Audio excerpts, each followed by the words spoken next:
చచ్చినా నా మట్టిలోనే చావాలి. బామ్మ దేశభక్తికి హ్యాట్సాఫ్.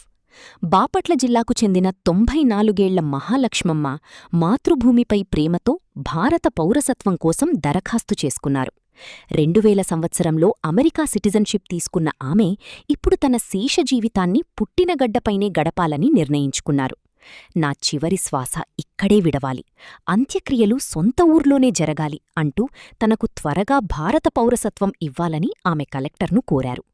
ఈ వృద్ధురాలి వీడియో వైరల్ అవుతోంది. భారత రాజ్యాంగానికి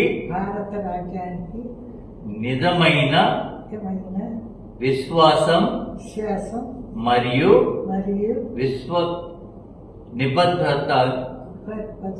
విశ్వస్త అంగీకారాన్ని కలిగి భారత చట్టాలను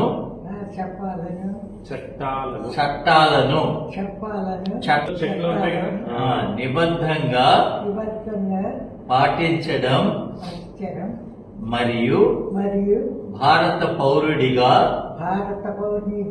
నా బాధ్యతలను